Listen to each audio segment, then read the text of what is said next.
Brasil existe uma estrela isolada, sozinha, em cima da faixa Ordem e Progresso? A nossa bandeira tem as estrelas todas correspondentes ao nosso estado. São 27 estrelas. Elas representam 8 constelações. Elas representam o céu do Brasil, como estava o céu do Brasil na noite de 15 de novembro de 1889, quando foi proclamada a República. Mas há uma estrela sozinha, isolada, lá em cima. Você sabe o que representa, que estado representa aquela estrela? Eu sempre pensei que era o Distrito Federal, e não é o Distrito Federal. É o Pará, é o estado do Pará.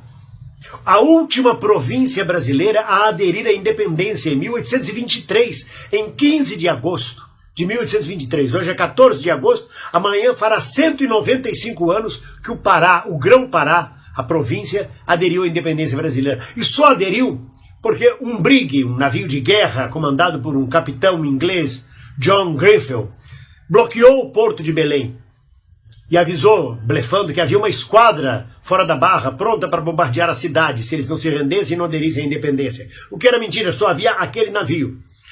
O governo se reuniu e resolveu, então, aderir, diante de palavras tão pacíficas e tão cordiais, aderir à independência do Brasil. O Grão-Pará era gigantesca, era uma província gigantesca e muito rica. Ela abarcava toda essa região norte brasileira, uma província gigantesca e muito rica, que comerciava diretamente com Portugal. Porque era mais perto os produtos saírem do porto de Belém e ir para um porto de Portugal do que virem ao porto da Corte no Rio de Janeiro para daqui seguirem para Portugal. Então, os comerciantes de Belém do Pará, sobretudo comerciantes portugueses muito ricos, negociavam diretamente com Portugal e não queriam romper esses laços. Quando Dom Pedro proclamou a independência, eles continuaram fiéis a Portugal. E foi preciso uma esquadra, foi preciso uma imposição de força para eles aderirem, somente em 15 de agosto de 1823. Entretanto, foi de uma crueldade terrível essa participação desse capitão John Grenfell na adesão. Ele comandava um brig, que é um navio de guerra com 2 mastros e velas redondas. E umas centenas, quase 300 de paraenses não se conformaram com a forma como a independência estava ocorrendo.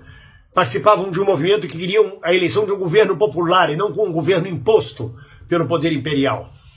E essas quase 300 de paraenses, mais precisamente 256 paraenses, foram aprisionados no porão do brig, que passou a se chamar Brig Palhaço. E sabe por que passou a chamar Brig Palhaço?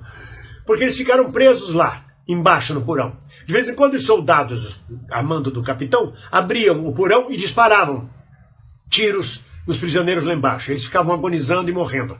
No dia seguinte, não satisfeitos, abriram o porão e despejaram diretamente cal viva sobre os 256 prisioneiros. Morreram todos. Um que escapou morreu no dia seguinte. Morreram todos, brancos, caiados de branco, pálidos, cadáveres, com as bocas roxas, com os olhos roxos, como se fossem palhaços, fantasiados de palhaços. Então ganhou o nome de Brig Palhaço. Um terror, uma carnificina, um carrasco, um assassino, para você ver até onde vai a maldade humana. E por ter sido o Pará a última província que aderiu à independência do Brasil, ganhou essa estrela solitária lá em cima, no Círculo Azul. Essa é a história de hoje. Um abraço, e um abraço, sobretudo, para os paraenses, brasileiros como todos nós.